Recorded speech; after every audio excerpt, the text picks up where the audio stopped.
Suare mihi vana, sunt malaque libas, ipse venena viva. Crux sacra sit mihi lux, non draco sit mihi lux, vare retro satana, numquam suare mihi vana, sunt malaque libas, ipse venena viva. Crux sacra sit mihi lux, non draco sit mihi lux, vade retro satana, numquam suare mihi vana, sunt malaque libas, ipse venena viva. Crux sacra sit mihi lux, non draco sit mihi lux, vade retro satana, numquam suade mihi vana, sunt malaque libas, ipse venena viva. Crux sacra sit mihi lux, non draco sit mihi lux, vade retro satana. Falta un niño, falta Jesús también. En el nombre del Padre, del Hijo y del Espíritu Santo. Inefable Creador, que dispusiste tan primorosamente el universo y recurriendo a tu sabiduría sobre el empíreo cielo diseñaste con orden admirable la triple jerarquía de los ángeles, tu principio eminentísimo, que eres llamado fuente de luz y sabiduría, infunde tu claridad sobre las dos tinieblas de mi mente, con las cuales he nacido, removiendo ambas, las del pecado y la ignorancia. Tú que haces elocuente la lengua de los niños, habilita la mía y pon tu bendición sobre mis labios. Dame agudeza para entender, capacidad para retener, facilidad y método para aprender, sagacidad para interpretar y tu abundante ayuda para hablar. Muéstrame el ingreso, dirige mi progreso, concédeme el éxito, tu verdadero Dios y verdadero hombre, que vives y reinas por los siglos de los siglos. Amén. Inmaculado Corazón de María, San José,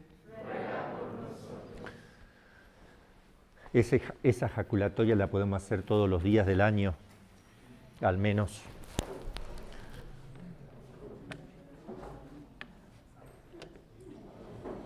Bueno, ¿qué tal, Padre?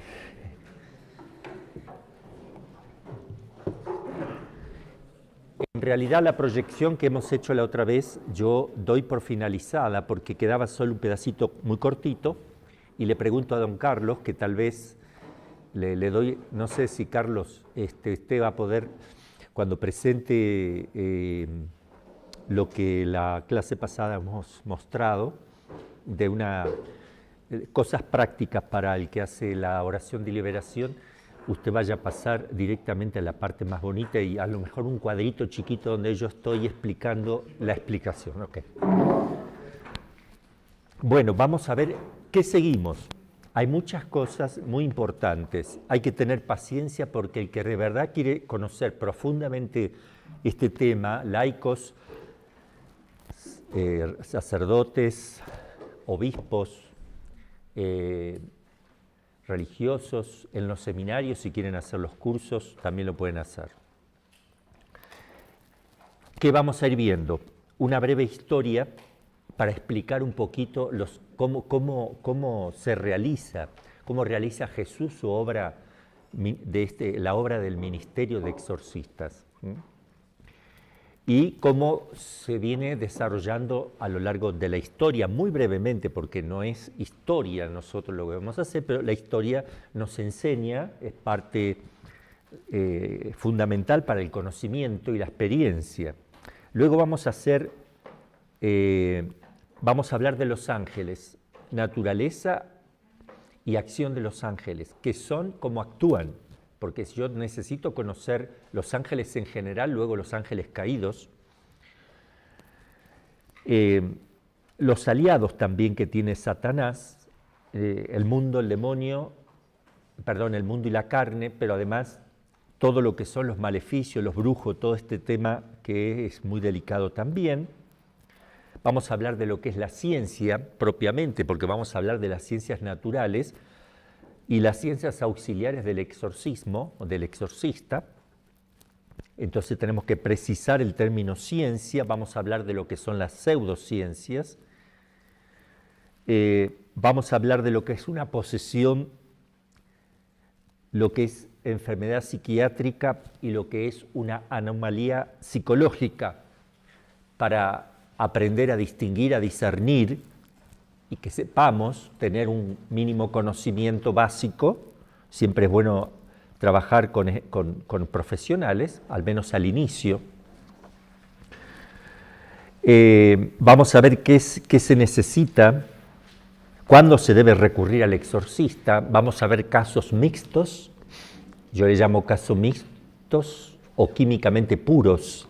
Mixto es cuando hay alguna anomalía psicológica mezclada con alguna influencia del demonio o alguna enfermedad psiquiátrica también mezclada con la influencia diabólica. Entonces es mixto, es difícil, es más complejo, y le llamo químicamente puro cuando no presenta este tipo de anomalías o porque es una vejación o posesión, obsesión directamente muy clara, o porque se trata de una enfermedad psiquiátrica muy clara donde no está mezclado el demonio o alguna anomalía psicológica. Vamos a tener en cuenta el DMS-5, que es el manual de psiquiatría y de psicólogos oficial a nivel mundial. También sacamos de ahí como punto de referencia. Vamos a ver también discernimiento de espíritu, todas las estrategias en el plano de la tentación que el demonio tiene. Vamos a ver también qué se le pide, cómo se lleva la dirección espiritual de una persona que padece este tipo de cosas, cómo se lo puede orientar, qué ayuda pueden hacerle los familiares, cómo tienen que proceder. Vamos a ver también el triunfo del corazón inmaculado, después del cual se habla en Fátima, al final mi inmaculado corazón triunfará. Vamos a ver qué relación tiene con la misericordia de Cristo, con la infinita misericordia, y vamos a reservar la última parte para preguntas y respuestas continuas de muchísimas cosas que vamos a tener que hacer finalmente. Yo creo que esto va a durar un año, más o menos, calculo, porque sí es largo. Antes de ir a la historia, voy a hacer una presentación que es un resumen antropológico donde nos va a hacer entender cómo actúa el demonio, cómo actúa Dios, cómo actúo yo, cómo es el ser humano, cuáles son sus potencias espirituales, sensitivas, por dónde se mete el demonio en la persona, porque esto creo que es básico y elemental para todo sacerdote y también para los laicos que quieran saber cómo procede el demonio en la tentación y en las acciones extraordinarias como la posesión, vejación y obsesión. Cuando yo digo influencia del demonio, es todo tipo de acción del demonio extraordinaria. Le voy a llamar influencia para no tener que especificar posesión, vejación y obsesión. Influencia quiere decir que el demonio está actuando en forma preternatural y en forma extraordinaria. Y la tentación, para ir resumiendo. Bueno, vamos a hacer este esquema. Es un esquema, creo que muy importante para que podamos entender. Todos aquellos que quieren llevar una buena vida espiritual también deben conocer este proceso. Muchos de ustedes lo conocen porque yo cuando doy los retiros ignacianos explico esto, porque es importante para el discernimiento de espíritu personal y también para que conozcamos todo este mecanismo en el plano concreto, cuando vamos a ayudar a una persona.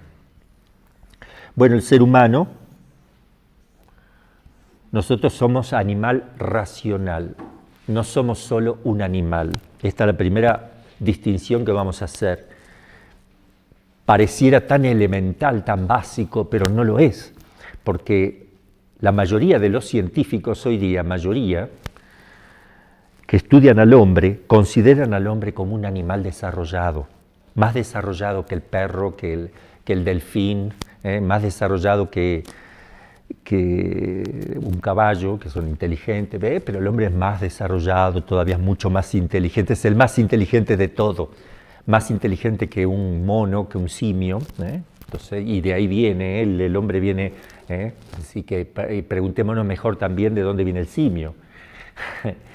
Cosa extraña, ¿por qué el simio tiene que ser el punto de partida y no puede ser el hombre que tenga su propio punto de partida? Porque consideran al hombre un animal desarrollado. Por eso hablan de la teología, de la teoría esta, de que el hombre procede de un mono. El mono no tiene espíritu, a no ser que Dios puede usar un mono, un animal, y insuflar en el mono el alma para que aparezca un hombre que es distinto que el animal, un hombre donde tiene un alma espiritual y ya empieza a ser un hombre. Podría, pero parece tan raro. ¿Por qué no usa una lechuga y un cilantro para sacar un pájaro? Está bueno. Mezcla cilantro, no hace así el Señor. La creación no es usar cosas combinadas de naturalezas inferiores para sacar naturalezas superiores. No vemos que sea necesario eso, aunque podría admitirse. También podría admitirse, porque no es contradictorio, Dios puede usar lo que quiera para crear. Se dice que se usa el barro, no es que literalmente Dios agarró barro, hizo un muñequito de barro y lo sopló. O sea, está explicando ahí la Sagrada Escritura que el hombre está hecho de materia, somos materiales, eso es lo que está diciendo. Y tenemos un alma. Dios moldea al hombre, sale de sus manos, de su inteligencia, obviamente. No tiene manos Dios para moldearlo, si queremos. O sea, es un lenguaje que tiene ahí el Génesis, donde nos está dando a entender la sustancia de la cosa, no los accidentes. No está explicando ciencia, sino que nos está enseñando las verdades fundamentales del ser del hombre. Entonces, lamentablemente, esos errores hacen que muchas veces los médicos fallen, erren en sus diagnósticos, porque no lo ven al hombre como lo deben ver, sobre todo aquello que está relacionado más con la parte psíquica y espiritual.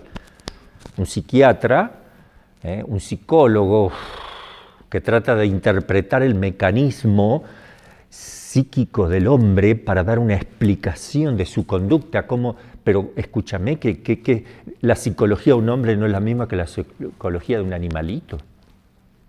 El hombre tiene algo que lo trasciende. Entonces, ¿qué es lo que tiene el hombre? El alma y cuerpo. El alma es sustancia completa. El alma informa al cuerpo. Los papás nos proporcionan la materia predispuesta. El óvulo y el espermatozoide conforman la materia predispuesta. Cuando eso se predispone, ¿qué quiere decir la predisposición? La organización completa, material, que no es más que una organización. No pasa nada. Pero para que esto quede informado, se necesita la infusión de un alma, porque eso solo, si Dios no infunde el alma, no dice nada. En el momento que eso se predispone, Dios infunde el alma en el mismo instante de la predisposición perfecta de la materia. Hay una conjunción entre la forma y la materia. No aparece primero la materia organizada, porque no puede estar perfectamente organizada si no tiene la forma. Y no aparece primero el alma esperando que la materia se organice. Eso se da en el mismo instante. En el mismo instante. Sin tiempo. Fuera del tiempo. Hay prioridad de naturaleza y prioridad lógica. Acá yo tengo la prioridad, no en el tiempo, acá en mi mente. Yo necesito algo para meter el otro que lo informe. Entonces cuando digo materia predispuesta y alma infundida, le estoy dando un orden, como el 1 está primero que el 2, pero estamos fuera del tiempo, estamos hablando en el mismo instante. En el momento entonces, el hombre entonces es un compuesto de alma y cuerpo y tiene acciones, actúa espiritualmente y también actúa afectiva, sensiblemente, porque tiene materia. Tenemos algo del animal, toda la parte sensitiva del animal. Podemos sensar como ellos, analógicamente, a como ellos ven, oyen, sienten, olfatean, analógicamente. Porque una cosa es que vea un animal y otra es que vea un hombre. Pueden ver lo mismo materialmente, pero formalmente ven distintas cosas. Porque uno lo ve con la inteligencia cuando mira. No solo ve, mira al hombre, es decir, aplica su entendimiento a la cosa que está viendo. Los animalitos solo ven y actúan por instinto. Es distinto. Bien, entonces el hombre tiene dos formas de actuar espiritualmente, y lo vamos a poner acá en la cabeza. La inteligencia, que es una potencia, una facultad, una potencia capaz de conocer, naturalmente tiende al conocimiento de la verdad, a abstraer la verdad de las cosas. Yo no le voy a explicar el proceso de abstracción, cómo se da, porque no es el objetivo. Simplemente saber que es una capacidad, una potencia o una facultad, es lo mismo. Es una capacidad para conocer. Eso lo tiene el alma. Y tiene otra capacidad, por el cual tiende al bien de las cosas, voluntad. Es un apetito espiritual, una tendencia espiritual. El entendimiento también es espiritual. Esto son dos modos de actuar del alma. Cuando el alma salga del cuerpo, la inteligencia y la voluntad van con el alma, porque son potencias del alma. Que en este mundo material necesitamos del cerebro y de todo el cuerpo, no todo completamente, porque me puede faltar el dedo, necesitamos de lo básico, esencial, para que el alma pueda operar a través de un cuerpo. Si no tiene la materia predispuesta, a una persona le van cortando en pedacitos, va perdiendo sus órganos, hasta un punto en que ya no hay materia predispuesta, no está organizada la materia, entonces se sale el alma. ¿Por qué vino el alma? ¿Por qué la infundió Dios? Porque había materia predispuesta. Pero cuando esa materia se empieza a desorganizar, hasta tal punto que no queda lo básico, lo elemental, el alma no puede darle no puede seguir dándole forma, se sale, es la muerte.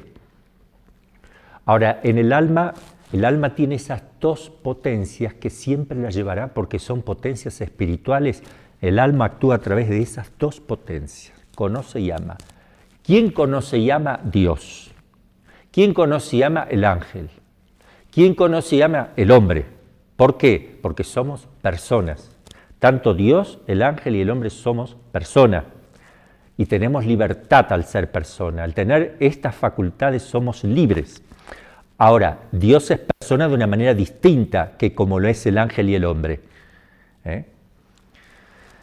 Pero la característica es esta potencia, esta capacidad de conocer la verdad y amar el bien. El entendimiento presenta como bueno lo verdadero y la voluntad, que es un apetito, una tendencia, tiende a quedarse con eso bueno. Bien, pero también el hombre tiene ahora todo lo que es compatible con la parte animal. Que en el hombre toda esta parte animal no es exactamente igual que el animal, es analógicamente al animal. El hombre tiene una analogía, porque en realidad, repito, cuando el hombre ve, no ve como ve un perro o un caballo. Ven materialmente lo mismo. Están viendo un tren que va pasando, ¿verdad? Y el perro, por curiosidad, está viendo, y el hombre también ven cómo va circulando, pero no vieron lo mismo.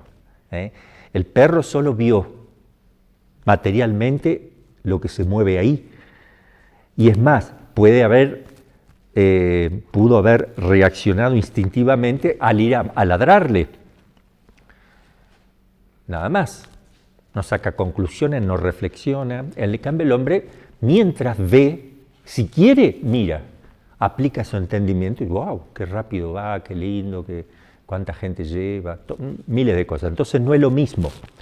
Ahora, es analógico a los animales. ¿Qué tienen los animales? Los sentidos externos y sentidos internos. Este hay que tirarlo ya porque no va. Si no, no. Ahí está mejor. Sentidos externos son 5. La vista, los voy a poner de lo más espiritual a lo menos espiritual, a lo más relacionado con la parte material. Lo menos relacionado, aunque siempre relacionado con lo material, es la vista, porque necesita lo formal, que es la luz, que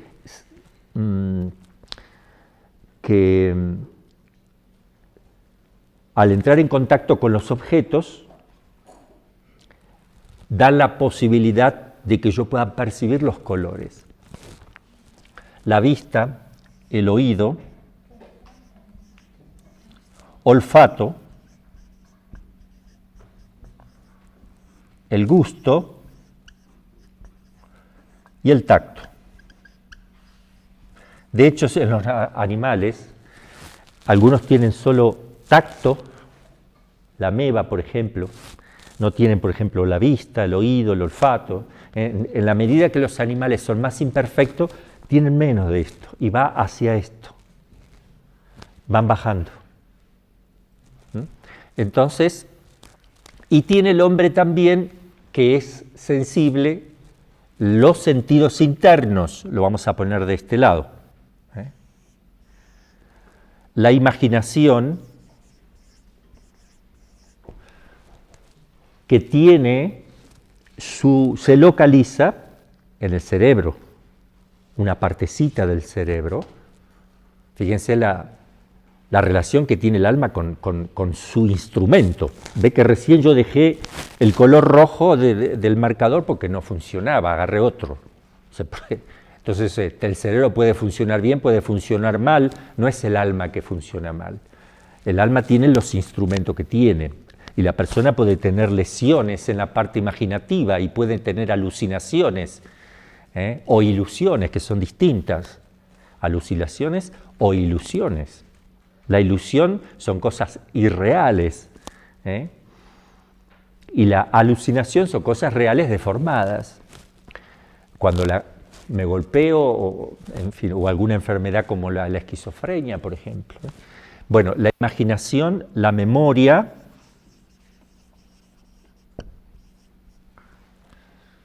La memoria que, por ejemplo, en los animalitos, el perro tiene memoria sensitiva, no tiene memoria, otro tipo de memoria. En cambio, el hombre tiene memoria y tiene reminiscencia. ¿Qué es la reminiscencia? La capacidad de buscar en los archivos. Yo digo, a ver, ¿cuándo pasó esto? Taca, no, ¿cuándo era esto? Ah, no, ya está. Eso no lo hace el animal. ¿Se acordó o no se acordó espontáneamente? Mejor que no se acuerde cuando uno le pegó porque por ahí lo muerde. Memoria, imaginación, memoria. El sentido común.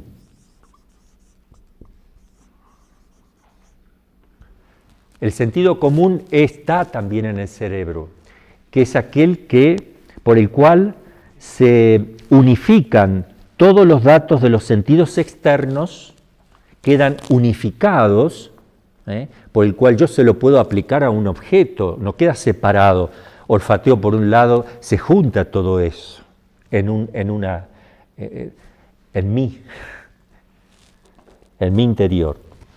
Esto estoy sintetizando, no estoy dando una clase de antropología, estoy tratando de buscar palabras muy simples porque vamos a otra cosa. Imaginación, memoria, sentido común y cogitativa.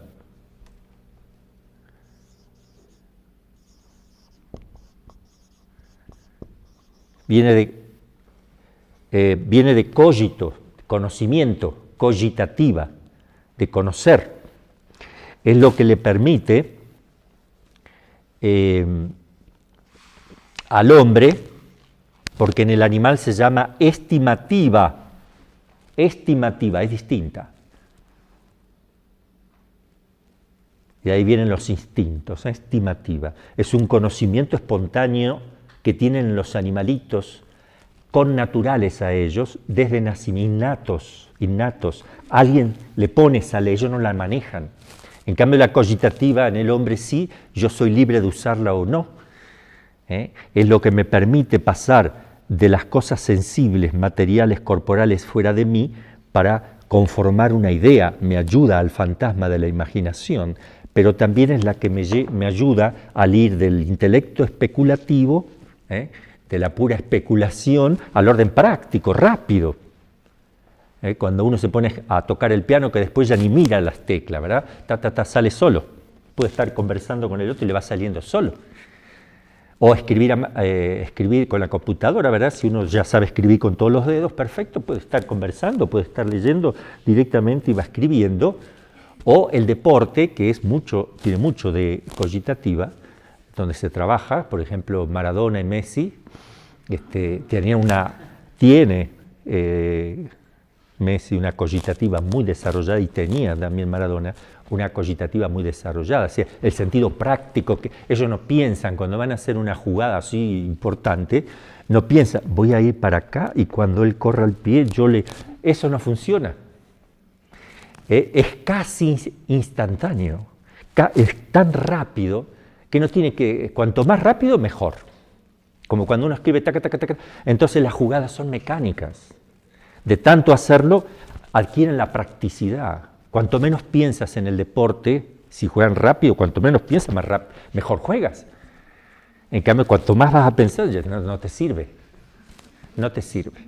Entonces, se desarrolla esto, la cogitativa. Bien, aquí tenemos lo que yo necesito.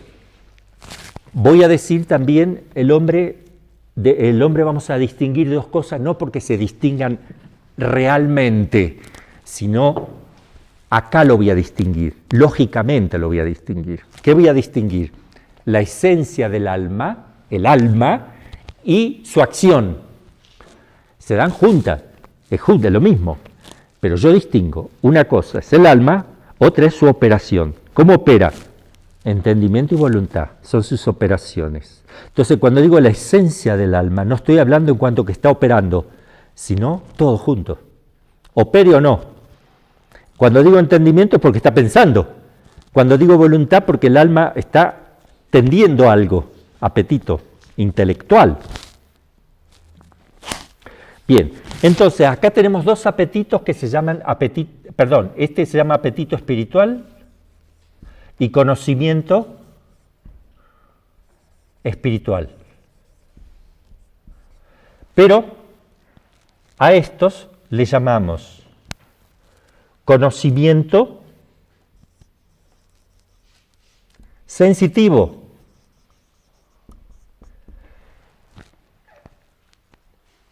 Y también la tendencia sensitiva, el apetito sensitivo, no es solo conocimiento, sino también una tendencia.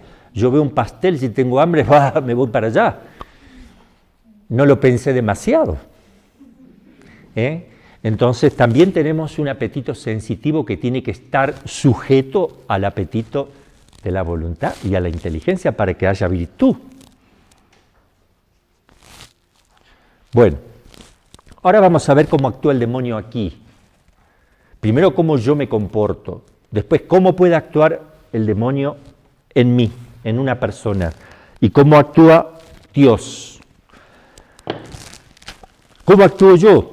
Ya le dije, yo puedo ponerme a realizar operaciones puramente espirituales. El amor espiritual, el conocimiento espiritual, las ideas y el amor espiritual nos llenan al hombre. Tú puedes tener un amor infinito, puedes tener un conocimiento de todo lo que quieras, no se va a llenar la cabeza, porque no es material. Y un pensamiento no se va a podrir, Uno no entra a una biblioteca donde hay muchos estudiantes y dicen, ¡qué olor! Hay muchos pensamientos que se van pudriendo acá. No. Podemos hablar de pensamientos podridos en una persona que tiene malos pensamientos o ideología. Pero por analogía, pero no se pudre el pensamiento. ¿Por qué? Porque es un efecto de una causa, un efecto espiritual, que lo produce ¿quién? Una causa espiritual, porque nadie da lo que no tiene. La potencia que produce un acto espiritual tiene que ser espiritual, si no, no puede hacerlo. Eso muestra que nuestro entendimiento es espiritual y la voluntad también es espiritual. Ahora, el amor sensible cambia, es otra cosa. El conocimiento sensible es otra cosa. Pues yo puedo de tanto conocer con los ojos, se me puede, y estoy todo el tiempo viendo la computadora para estudiar y ver, sí me afecta.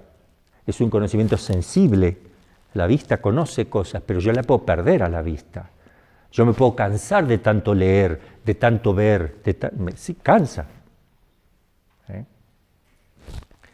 Bueno, y esto se archiva, todo lo sensible se archiva también en la memoria. Bueno, primera distinción. El hombre tiene 3 tipos de pensamientos. O también que estén con imágenes o sin imágenes o semi-imaginables. Uno que es propio.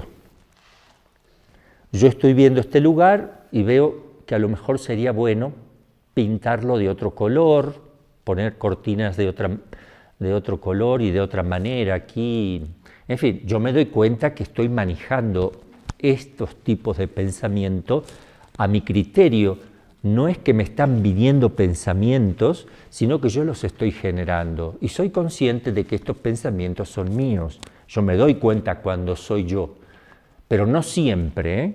A veces el demonio hace que tú creas que eres tú. Eso ya lo vamos a ver. Pero me doy cuenta acá que yo estoy controlando. Sustancialmente me doy cuenta. Bien. Por lo general me doy cuenta casi totalmente. Listo. Siempre hay márgenes, ¿eh? Pero también pueden venir pensamientos que no son míos, vienen de afuera de mí. ¿Cómo me doy cuenta que vienen de fuera? Vienen de fuera porque vienen como intrusos. Yo no quiero pensar esto. No es porque tengo una enfermedad. Así somos todos. No es que tenga trastorno obsesivo compulsivo. Así somos todos. Que todos tenemos de alguna manera trastorno obsesivo compulsivo según un psiquiatra de la Universidad de Harvard, que están ahí los más destacados, que me comentaba que todos tenemos trastorno obsesivo compulsivo, algunos lo pueden controlar, otros no, y ahí viene el tema de la diferencia, la falta de control de eso, que de alguna manera, bueno, pero vienen pensamientos e imágenes que yo no quiero, y yo me doy cuenta que digo no, y lo saco, yo me doy cuenta que si quiero, wow, me pongo a pensar y me doy cuenta que estoy pensando, pero si quiero lo saco y si quiero no, pero no es algo que yo empecé a pensar. A veces sí, yo me puedo poner a pensar en cosas que no debo pensar. Voy a robar, a ver, quiero tener dinero, a ver, y si robo un banco, ahí yo me doy cuenta que soy yo el que estoy reflexionando, no me viene de tal manera que yo me doy cuenta que tengo que analizar eso, porque puede gustarme también, pero me di cuenta que me llegó. El hombre es capaz de darse cuenta cuando el pensamiento llega o cuando lo está generando. Ese pensamiento puede ser bueno, puede ser malo. Por lo general los buenos están en otro nivel. Vamos a ver. ¿Cómo actúa Dios? Dios, si estás en gracia o no estás en gracia, la forma por lo general de actuar que tiene Dios es a través de la esencia del alma, hacia las potencias. Dirige su pensamiento, sus deseos, su voluntad, mociones que le llama San Ignacio de Loyola, vienen del alma pasan por las potencias, por el entendimiento, la voluntad, y pueden tocar la sensibilidad y todo. Pero los míos propios también vienen de la esencia del alma hacia las potencias. ¡Wow! El de Dios y el mío son más parecidos que el demonio. El demonio es totalmente distinto. El mío viene de la esencia también, pero no tan profundamente, y tiene una característica distinta de la de Dios, que ya la vamos a ver. En cambio, el demonio actúa, Dios también puede actuar en los sentidos externos, hacerte tener don de lágrimas, darte un gozo, comunicarte su presencia, percibir una presencia hasta sensible, lo que sea. Pero el demonio también puede ponerte rechazo en la oración, sequedad, nerviosismo, también lo puede hacer. Y estamos en el plano natural. Influye sobre los sentidos externos y sobre los sentidos internos el demonio. También Dios aquí. Y también aquí. Pero muy indirectamente, más aquí. Luego un poquito aquí si quiere, y si quiere aquí también. En cambio el demonio aquí, sentidos externos, sentido interno, y porque no se puede meter adentro, no se puede meter en la esencia del alma, y no puede tomar la inteligencia para sí, ni la voluntad, porque son potencias del alma, son mías. Si el demonio dice, mira, te voy a hacer que mates a una persona, me lo pone en la mente. Yo digo, no mato. Y me mueve el brazo que yo mate a una persona. ¿Quién la mató? Yo no la maté. Me movió el brazo de tal manera que es imposible. Es como si viene aquí una persona ajena y también me hace hacer eso contra mi voluntad. Entonces no es mi voluntad. El demonio no puede hacer que yo quiera lo que él quiere sin que yo lo quiera. Yo solo lo puedo querer si yo lo quiero.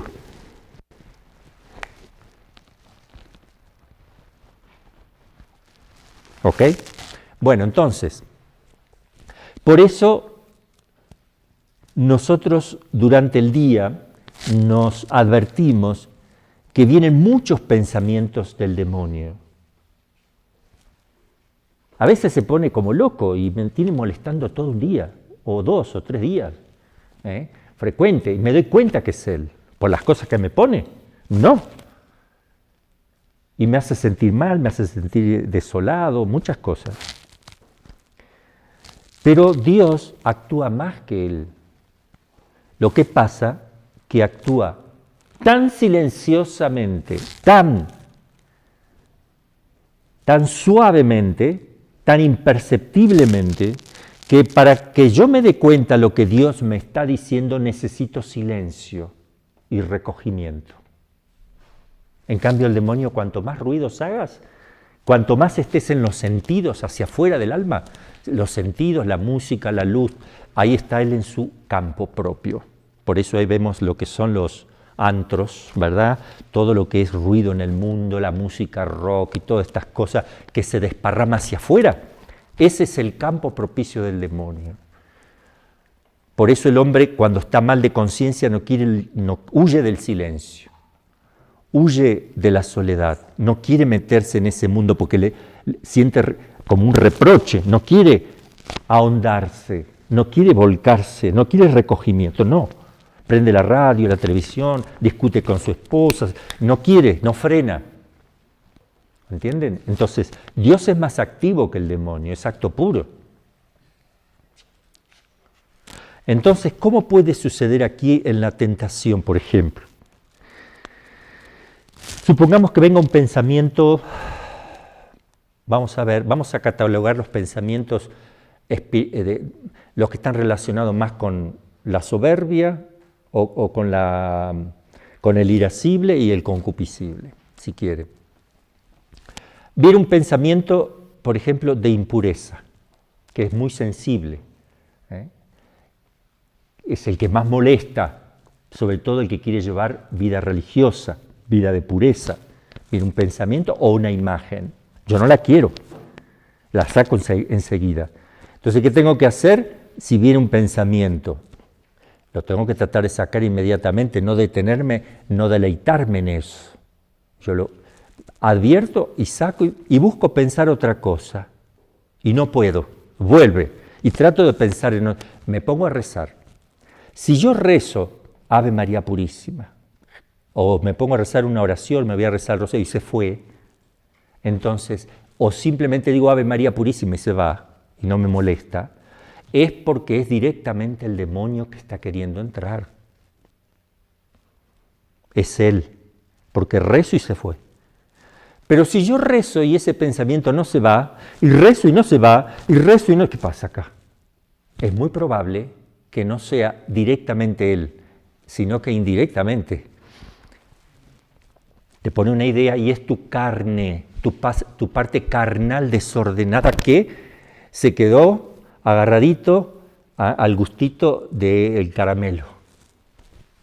Ese desorden que tienes adentro, que se llama fomes peccati, esa inclinación, está como semi-deleitándose ahí y no quiere soltar. Ay, no, pero sí. De alguna manera, sí, muy suave, muy sutil adentro. Es que no, y si yo no me pongo bien firme, ¿qué tengo que hacer? Penitencia. Además de rezar, porque si rezo y es de la parte carnal que viene eso, por más que yo rece, va a seguir. Entonces, ¿qué tengo que hacer además de rezar? Salir a hacer otra cosa, tratar de distraerme de otra manera. Me voy, me pongo a servir a alguien, me voy a preparar un café, a correr, me pongo a hacer ejercicio, lo que sea. Y si sigue, bueno, hago penitencia también. O sea, hago algo que me permita sobreponerme a la parte sensible, porque es un reclamo de la parte sensible, del concupiscible, me reclama eso. Entonces hago penitencia. En realidad, si viene mucho la parte carnal es porque estoy aflojando en la oración, mi oración no es profunda, es muy medias por arribita, me falta penitencia, me falta mortificación de la voluntad. Bueno, entonces ahí tenemos una acción del demonio que viene a través de la imaginación o la memoria. Él toca recuerdos pasados. Es por eso que hay que tener cuidado, todo lo que uno ve queda registrado en la memoria. Y después, no pasó nada, no me hizo daño. Espérate un mes. Al mes te va a venir, o 2 meses. Claro, ahora no, porque dice, no. Si eres imprudente y no cuidas tus ojos, no es que en el momento, después, o en otro momento donde tú estés con otra disposición, va a llegar. Entonces, todo se dice que la vista es la ventana del alma. Todo lo que uno ve queda registrado en la memoria, queda archivado como imagen y queda en la memoria. Espacio-tiempo, la memoria me ubica en el espacio y en el tiempo. Y las imágenes quedan archivadas en la memoria. Más que nada son estas 2 facultades las que trabaja el demonio y un poquito aquí, a veces fuerte aquí también, para que de esta manera él quiera hacer que tú libremente hagas un acto de consentimiento, conocimiento y consentimiento, conocimiento y consentimiento. Si él logra que tú lo hagas, te hace pecar, pero eres tú el que lo hiciste. Él no puede hacer esto por ti, eres tú. Él te puede llevar a que lo hagas, pero siempre serás tú. A no ser que te mueva porque estás poseso y te mueva involuntariamente, físicamente, aunque tu voluntad no lo quiera, entonces no lo hiciste tú. Cuando Dios actúa desde la esencia del alma, suavemente, como si fuera mío. No, yo no me doy cuenta la diferencia mientras está llegando. Suavemente va hacia las potencias. Y de las potencias puede llegar hasta aquí y hasta aquí. Pero basta que llegue hasta aquí para que sea propuesto una buena idea. ¿La haces o no la haces? La gracia está en la esencia del alma. y está también en las potencias, porque la potencia intelectiva y volitiva también son parte de la esencia del alma. La gracia está para que lo hagas, y está la propuesta también, que Él te hace. Él espera tus propuestas, pero también Él te da, te orienta. O puede mover solo la voluntad, no sé, siento deseos, no lo pienso demasiado, pero siento deseos de hacer una obra de caridad.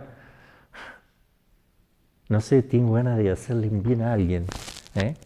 O puede venir acá solamente con la idea, o puede tocar las dos cosas.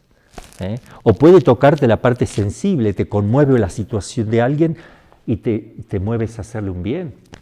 También.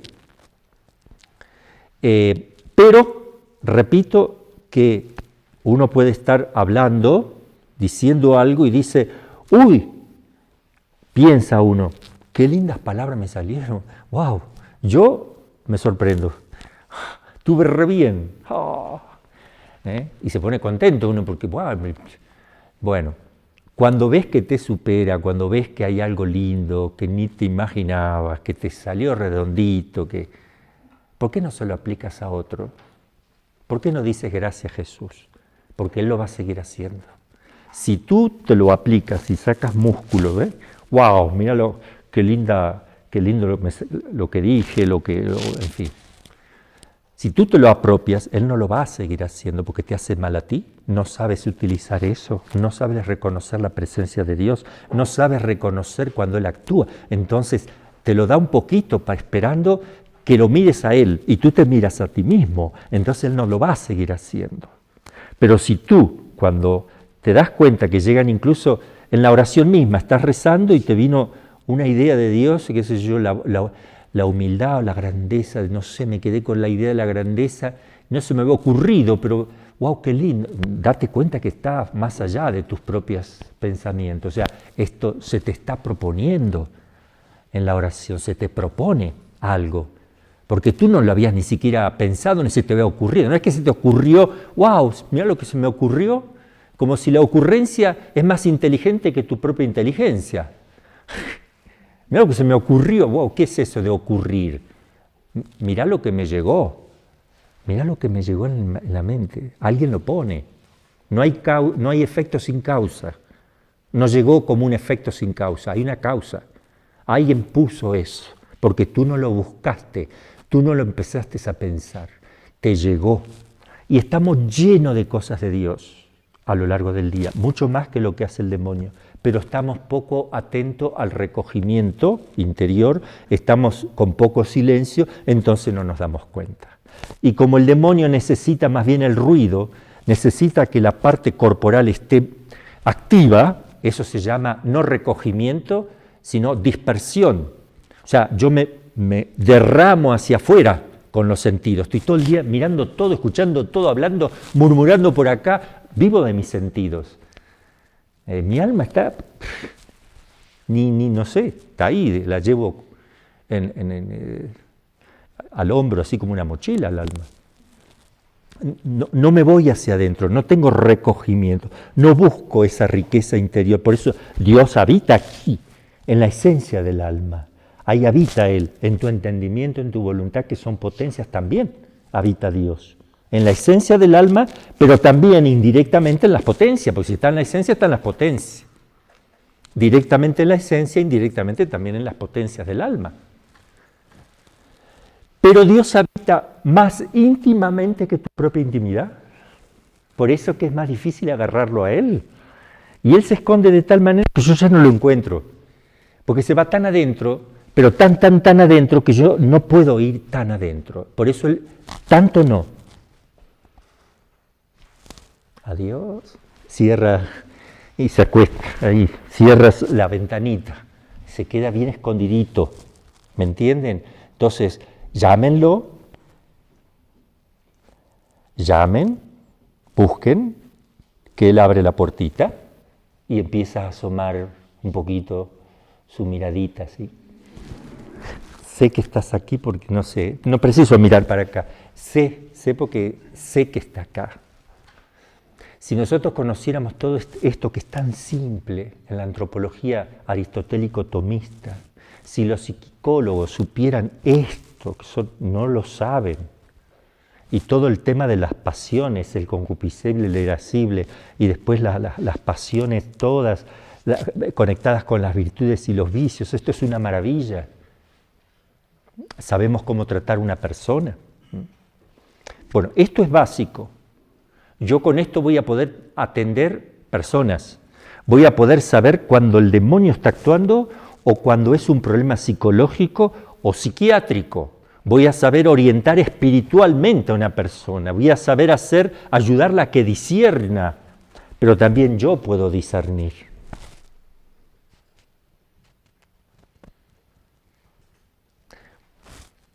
Por eso hay que estudiar antropología filosófica y teológica. No solamente las enfermedades psiquiátricas, o no solamente estudiar psicología para que un sacerdote exorcista estudie psicología para poder hacer mejor sus exorcismos. Estás equivocado. Fíjate qué psicología estás estudiando, porque sí se puede estudiar psicología. Más bien estudia esto, antropología filosófica y teológica. Porque si te pones a estudiar con cualquier escuela hoy día que no tenga principios filosóficos realistas, aristotélicas, tomistas o realistas, entonces vas a tener un matete en la cabeza, no vas a entender nada, porque no vas a conocer el ser humano.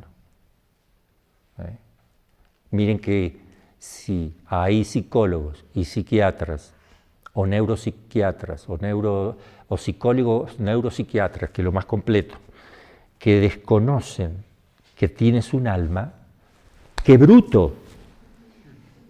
¿A qué te dedicas? ¿A las personas? ¿Tú te crees que yo soy un caballo, el mejor de los caballos? ¿O el mejor de los perros? ¿O un simio, el mejor de todos los simios? ¿Quién crees que soy? ¿Cómo me vas a atender si tú no ves en mí la dignidad que Dios ha puesto en mí? Si tú no ves que yo tengo un alma espiritual que influye en la parte biológica a través de la parte psíquica, porque el hombre tiene 3 niveles, el nivel biológico, puramente biológico, psicológico, que es el mecanismo, pero ese mecanismo es un mecanismo entre las potencias espirituales, lo espiritual y lo biológico. Está en el medio, está ahí. Entonces, un perrito, hablar de psicología del perro, no es un mecanismo que esté entre lo espiritual y lo biológico, ¿verdad? Que esté ahí. Eso puede estar funcionando un poquito mal, pero ten cuidado que no venga un psicólogo a tratar ese punto cuando desconoce que tienes algo superior. ¿Qué sentido tiene eso psicológico? Si eres solamente biología, ¿cómo vas a tener, para qué quieres la psicología si eres biología? Para eso están los animales. Los animales no necesitan la psicología porque no tienen la conexión hacia la parte superior. Estoy siendo muy simple en la expresión. Estoy enseñando esto que lo digo como para kinder, para que entendamos esto que es muy importante. Bueno, ¿alguna pregunta que haya? Sí, a ver, aquí. ¿Cuál es el tercer pensamiento? Es que no sé qué es el segundo. ¿Pensamiento? Ajá, el propio, el externo. Los propios pensamientos de uno, los pensamientos que vienen de afuera, que son 2 más. El primero es el propio, después hay 2 que vienen de afuera. Cuando yo digo de afuera no quiere decir que vengan de allá afuera. Viene uno más adentro que yo mismo, pero le digo de afuera porque no es mío. Y el otro es el demonio y Dios. Ahí tenemos. Pero Dios, cuando yo digo afuera, no es que viene de acá afuera. El demonio sí actúa desde afuera hacia adentro. Intenta actuar hacia adentro, desde fuera. Dios actúa de adentro hacia el exterior, hacia afuera. Es distinto el movimiento. Pero yo uso la expresión de San Ignacio, pensamientos propios y ajenos. Mejor es ajeno que de afuera, ¿no? Ajenos. Pero no vayamos a entender que los de Dios son como los del demonio que vienen de afuera. El mecanismo es al revés. Sí, Teresita. El demonio puede poner en la persona ideas o intenciones que parecieran buenas, pero que llevan a una repercusión para la persona, como por ejemplo la idea de una penitencia. Para nosotros puede ser sencillo porque como la penitencia se nos ocurre hacer, no sé, por ejemplo, un baño frío, ¿no? Pero le preguntamos, nosotros es fácil porque nosotros pedimos el permiso a nuestros superiores y ahí vemos claramente si era una voluntad de Dios. Pero las otras personas, o sea, los laicos, ¿cómo? A ver, ya le entendí, hermanita. Yo creo que usted se pregunta esto, mire. El demonio se le llama acción del demonio bajo apariencia de bien. Él se presenta como si te está diciendo algo correcto. Tú crees que es correcto porque él no te deja ver la otra partecita, pero te hace un daño. Por ejemplo, pongo el caso de un hombre casado con 5 hijos, muy fervoroso, lleno de Dios, de verdad, muy bueno, pero que el demonio se va a disfrazar de ángel de luz y entonces él está leyendo ahora la vida de San Francisco de Asís y está enamoradísimo de lo que hizo, vivir la pobreza extrema, total, así, lo que Dios quiera. Y entonces está tan movido a hacer eso, se siente tan con... El demonio aprovecha así que sienta amor, sensible, ¿no? Da lágrimas, más, mira, imita, vas a ser santo. Señor va a estar recontento contigo. Pero esto viene de Dios. Y entonces se levanta y hace voto de pobreza y regala todos los bienes y se quedó sin la casa, sin la ropa, no solo propia, sino de la familia. Se quedó sin nada con la familia en la calle, porque él va a confiar en la providencia a partir de ahora. O sea, obviamente que el demonio le está haciendo una trampa, porque la esposa viene ahora con un palo y se lo da en la cabeza, y se pelearon, y los niños quedan llorando, y se divorcian, y se viene todo un desastre. Entonces el demonio está presentándose como ángel de luz. Cosas aparentemente buenas que te van a llevar a algo malo, hay que tener cuidado. Pero por eso siempre hay que rezar, hay que ver si esas ideas vienen con consuelo, con causa o sin causa. Eso lo vamos a explicar un poco más adelante cuando veamos discernimiento de espíritu. Acá simplemente pongo esto básico porque yo tengo que decir algunas cosas ahora cuando hablemos de la historia del exorcismo. Sí. Yo quisiera saber cómo pudo haber sido el mecanismo de algo que me pasó hace años. Sepa que le están escuchando todas las personas del mundo.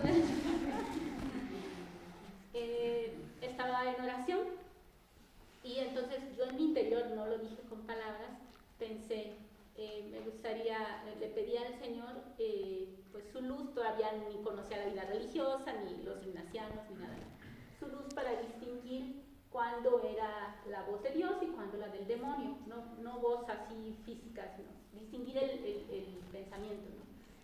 Entonces, bueno, ya pasó, salí con una tía, andábamos por el centro y de repente me encontré a un hombre de esos que tienen los pajaritos de la suerte.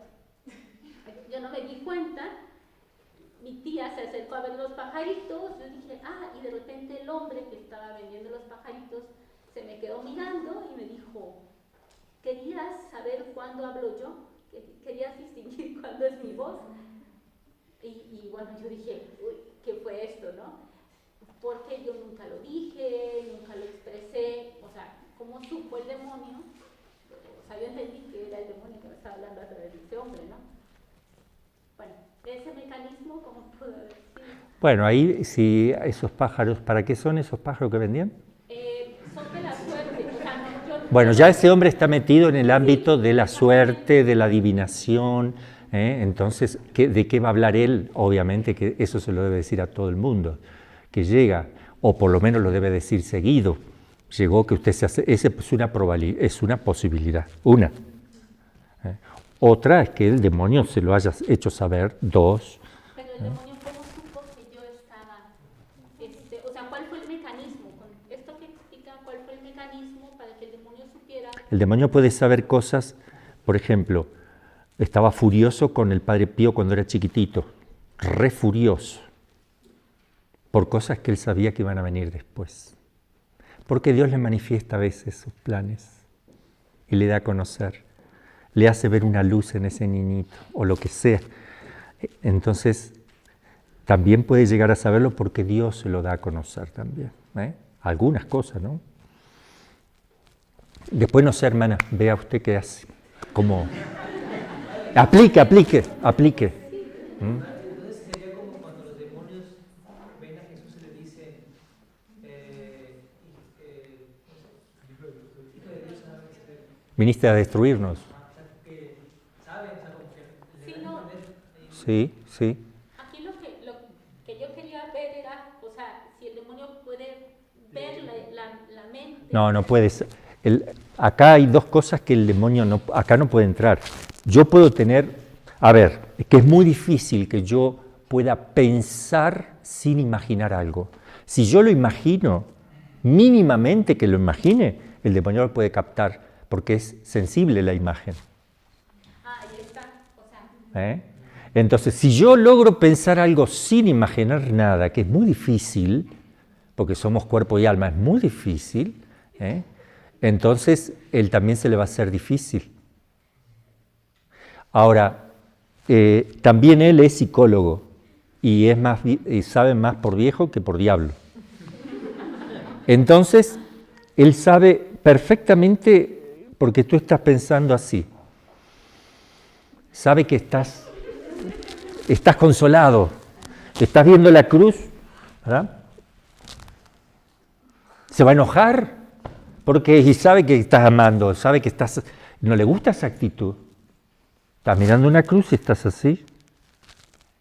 ¿Qué miras? No miras eso, se va a poner mal. Él ve el rostro, él ve las expresiones, él sabe sabe que a esa hora tú estás haciendo meditación, sabe que cada rato haces un pensamiento porque se lo dijiste a tu director o qué sé yo qué. O sea, conoce mucho y todo lo tiene presente en el momento. No es como nosotros que podemos, me había olvidado que claro, no, tiene todo en el momento, dispone de todo rápido y tiene otra forma distinta de la nuestra.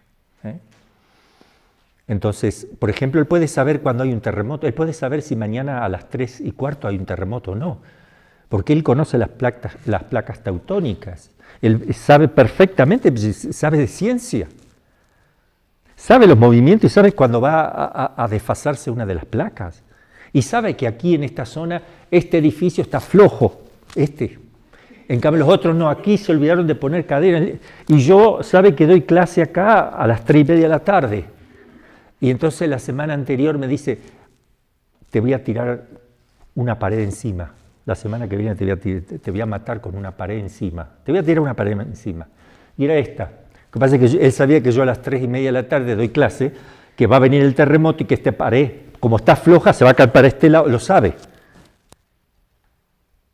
Él predice. No sabe los futuros contingentes, porque ese día yo decidí, hoy no voy a dar clase. Se le arruiné el pastel. Así pasó con un sacerdote amigo, el padre Ramiro Sáenz, que escribió el libro de Fátima, y él estaba en su parroquia y le dijo un poseso así, el jueves te tiro el techo de la iglesia, te lo voy a hacer caer sobre tu cabeza. Nada más, el jueves. No le dijo más nada. Él no le dio mucha importancia, ¿verdad? Pero llegó el jueves, a las 3 de la tarde él rezaba siempre hora nona,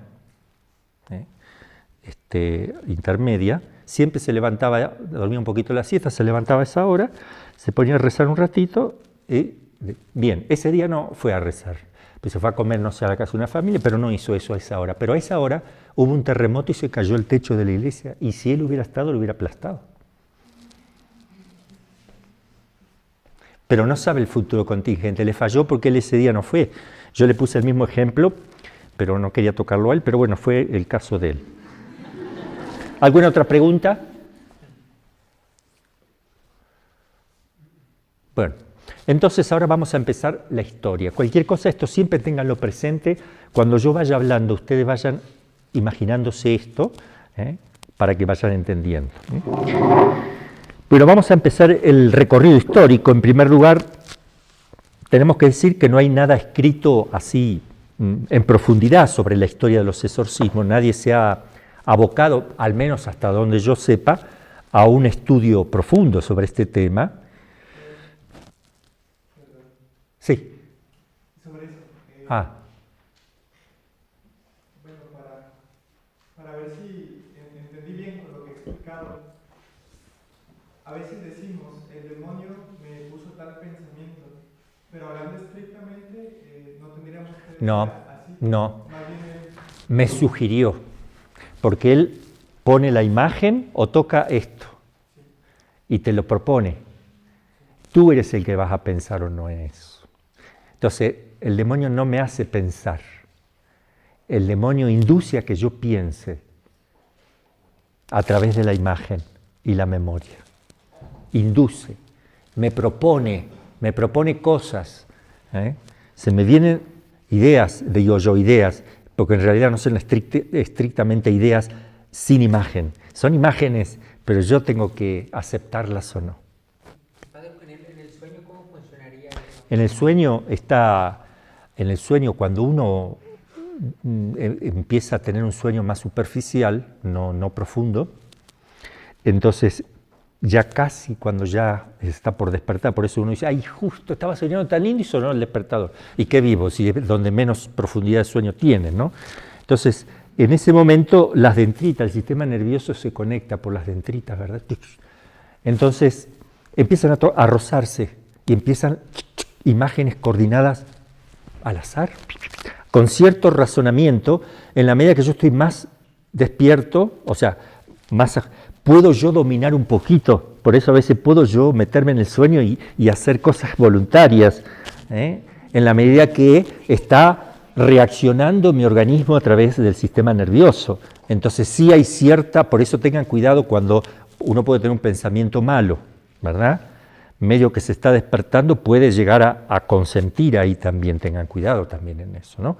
Pero mientras está bien dormido, entonces por eso que los sueños, son azares, pero el demonio a veces se mete para molestar en eso, haciendo que eso se produzca y de la manera que él quiere.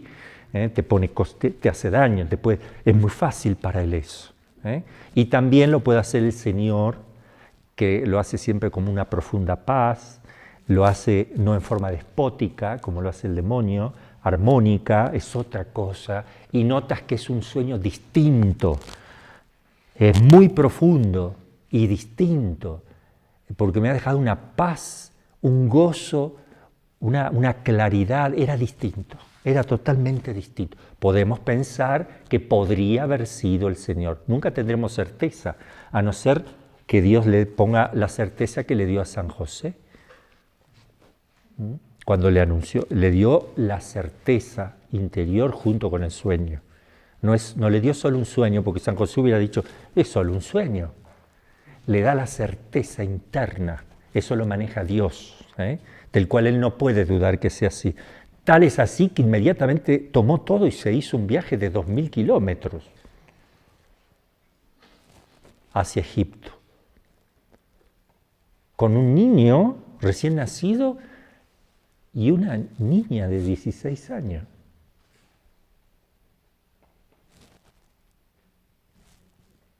No es fácil eso. Sin nada, sin casa, sin trabajo, sin nada, cultura distinta, idioma distinto, y hostilidades en el camino y en tantas partes. Entonces, pone la certeza. Eso también es divino, no es solamente el sueño. Por eso a veces uno dice, no, pero San José ve que Dios habla en los sueños. No, porque ¿cuántas veces habrá soñado San José y no hizo eso? No se levantó rápido y se puso a lavar ropa y tuvo un sueño. No, a ver, tranquilo. ¿Cómo distingues? Es que uno era distinto que el resto de los sueños. Por eso que hay gente, yo lo veo mucho en México, aquí creo que es de Centroamérica todo esto. Padre, soñé. A ver, tranquilo.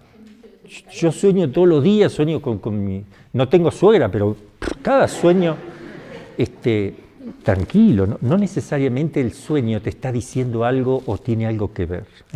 Entonces eso hay que distinguir también. No nos cerramos totalmente a que Dios pueda usar un sueño para decirte algo. No nos cerramos a eso. Está la posibilidad. Pero normalmente, lo normal es que el sueño sean coordinaciones que se hacen de imágenes totalmente arbitrarias, con ciertas lógicas, de acuerdo, ya repito, al estado de conciencia que voy teniendo, que lo puedo un poquito trabajar ahí. Lo que dijo el hermano María acerca de los pensamientos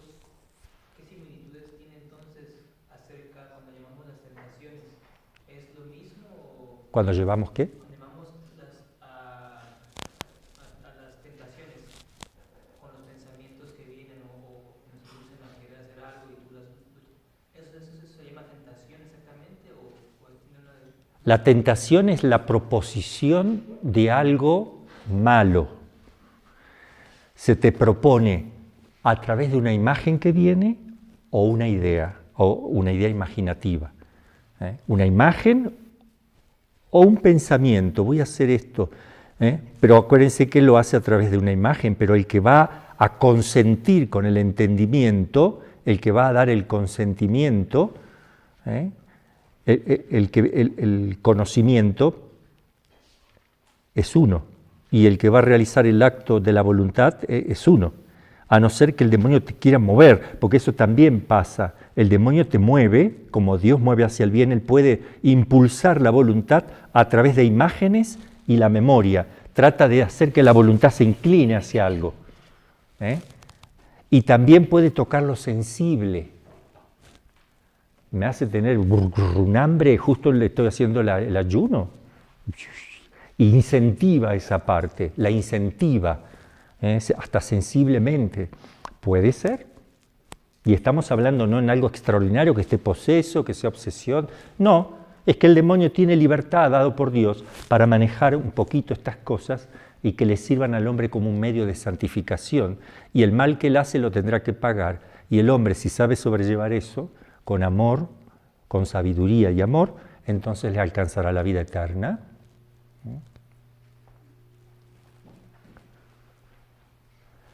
Bueno, ahora sí entonces, vamos a ver, vamos a hacer un recorrido histórico muy breve, pero vamos a dividirlo en 7 partes la historia, y la primera de ellas, esta división la pone el padre Amort, pero yo voy poniendo en las divisiones algunas cositas también que fui encontrando.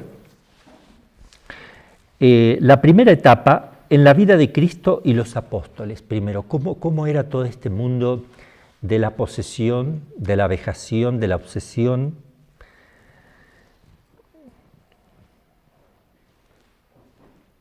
El Evangelio es, bueno, primero le voy a decir que esa sería la primera, la segunda vamos a ver en los primeros siglos de la Iglesia cómo se hacía, desde el siglo III al VI, del 6 al 12, del 12 al 15, del 15 al 17 y del 17, donde aparece el ritual de exorcismo anterior, hasta hoy. En la vida de Cristo, el Evangelio es sumamente claro en presentar la lucha frontal entre Cristo y el demonio. Fíjense que no tiene problema el Evangelio. Bien claro. ¿Qué es el Evangelio? El Evangelio es el anuncio de Cristo, escrito por el Espíritu Santo, autor principal, y el agiógrafo, autor instrumental libre, instrumento, causa instrumental libre, que escribe libremente, pero asistido, no movido físicamente para escribir, no se le mueve al agiógrafo, el que está escribiendo el Evangelio, no se le mueve la mano solita. Eso no es así como actúa, sino que el Espíritu Santo actúa desde la esencia del alma, pasando por las potencias, indicando ideas, y él suavemente se pone a escribir. La Iglesia corrobora cuando canoniza los evangelios, libros canónicos, canoniza diciendo que no puede tener error, son santos. Los evangelios son santos, la Escritura es santa, no tiene error, porque está asistido por el Espíritu Santo. Decir lo contrario es no ser católico. Todo esto lo digo claro porque lamentablemente se enseña de todo y muy mal en los seminarios, en las universidades católicas. Entonces, muy claramente les digo, no puede haber error según la enseñanza del magisterio de la Iglesia. Son libros canónicos. Si no, se puede leer la Divino Aflante Espíritu, que habla muy bien de toda esta infalibilidad.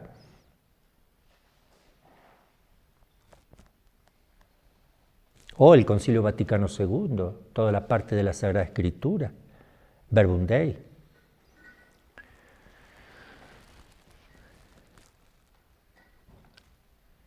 La vida pública de Cristo se abre con la página de las tentaciones, fíjense, comienza ahí. Pero bueno, es San Pablo el que dice para qué vino. Perdón, San Juan. San Juan va a decir que vino para destruir la obra de Satanás, antes de que venga ya. Está diciendo porque vino a destruir las obras de Satanás, el pecado. Clarito.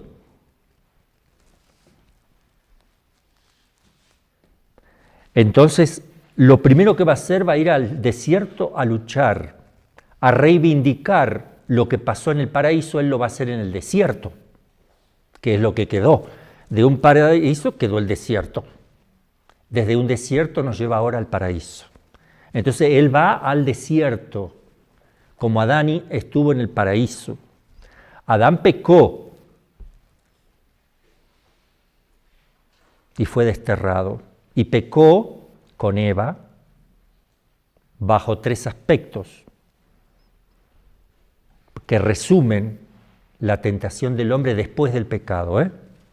Vamos a tomar imágenes, porque Adán y Eva no tenían el fomes peccati, ni el desorden de la naturaleza, no tenían la integridad, ellos no estaban llamados a morir, lo de ellos iba a ser una transformación después de un tiempo de vida, de prueba, como la Virgen, más bien una dormición donde el alma se separa dulcemente y vuelve a tomar el cuerpo antes de la corrupción. Entonces no está el padecimiento, son impasibles, inmortales e íntegros. Entonces, dice la Escritura en el Génesis que Adán vio que el árbol era bueno, agradable a la vista, bueno para comer y para alcanzar sabiduría, ser conocedor del bien y del mal. Concupiscencia de la vista, concupiscencia de la carne, bueno para comer, agradable a la vista, y bueno para alcanzar la sabiduría de la soberbia, ser como Dios. Son 3 elementos que están presentes allí. Entonces Jesús va a ser tentado en esas 3 cosas. Bueno para comer, que las piedras se conviertan en pan, agradable a la vista, vio todas las riquezas que le presentaba el demonio en una montaña, le dijo, te daré todo esto, si te postras y me adoras, etc. Y hacerlo tirar del pináculo del templo para que vengan los ángeles y lo reciban, hacer un espectáculo para que todos crean en él, soberbia de la vida. Los 3 puntos. Y va a decir San Juan después, en la carta de San Juan, que en el mundo todo se reduce a concupiscencia de la vista, concupiscencia de la carne y soberbia de la vida. Todo es en este mundo concupiscencia de la carne, concupiscencia de la vista y soberbia de la vida. Bueno, vamos a leer de Juster Holzamer, que son 2 autores, Ignacio Juster y Juan Holzamer, que ellos ponen aquí, lo saqué de ahí un poquito, los relatos que encontramos en las Sagradas Escrituras o en los Evangelios, hay 6 casos especiales y hay un 7º, si se quiere. Tenemos el episodio de la sinagoga de Cafarnaúm, donde en San Marcos y San Lucas aparece que tenemos que ver contigo, Jesús, Hijo de Dios, ¿qué tenemos que ver contigo? Cristo expulsa al demonio en la sinagoga de Cafarnaúm, Marcos 1, 23, 28 y Lucas 4, 31. Luego tenemos a un mudo que Cristo arroja al demonio del mudo y el mudo comenzó a hablar. Mateo 9, 32. Esto nos va a crear un problema que tenemos que analizar. Otro mudo Lucas 11, 14, donde el demonio es expulsado y comienza a hablar. La hija de la cananea, que la cananea después de haber luchado contra Cristo, una lucha de amor, y Cristo también luchó con amor, ella obtiene la liberación de su hija que estaba posesa, regresa a su casa y ya se la encontró bien. El lunático, la curación de un lunático. Lunático significa que tiene cambios bruscos de carácter o de humor sin explicación. Hoy diríamos bipolar. ¿Qué le pasa? Pero no, eso no es normal, nene. Entonces también hay que tener cuidado. No todo es bipolaridad. No todo es bipolaridad. El que no conoce esta opción meterá que todo es bipolaridad, o meterá que todo es esquizofrenia, entonces un científico que ignora que tenemos un alma e ignora que puede haber una presencia, un yo distinto de uno que puede estar molestando, está viendo al ser humano cuadriculado y está poniendo como en un tablero de ajedrez una enfermedad aquí, aquí la otra, aquí. El tema es que cuando no les encajan en los casilleros las características de los síntomas, no encajan en esos casilleros, empiezan a probar, porque no van a decir nunca, yo como médico no sé, ve a otro. ¿Qué médico te va a decir que no sé lo que tiene? Ve a otro. Te puede decir, mire, no estoy seguro, págame otra visita la próxima vez, vamos a cambiar la medicación. Va cambiando hasta acertar, y a veces puede diagnosticar por dos cosas a la vez porque está dudando. No sabe si es paranoia o esquizofrenia, que son muy parecidas. Entonces te da para los dos. Ya está, le está haciendo bien. Ahora, ¿cuál le sacas? Bueno, que la tome también. Se lo digo todo esto porque yo tenía, también lo digo por los que siguen los cursos estos, tenía un grupo de psiquiatras, de psicólogos que les daba clase, de otros médicos también, y hablábamos de todo esto. He tenido acompañamiento de psiquiatras y psicólogos en todos mis 30 años, en Argentina, en México, en Campeche, donde yo estaba, ahí dábamos clase a unos médicos, que después ellos nos mandaban los casos, ¿verdad? Y ellos iban a ver y constatar, decir esto, y entendían después bien que las cosas no están dentro de un casillero. Más o menos están en un casillero, pero a veces se salen del casillero. Y es cuando tienen que acudir a un exorcista. Bueno, dejamos aquí. Anima mea Dominum. Ere exo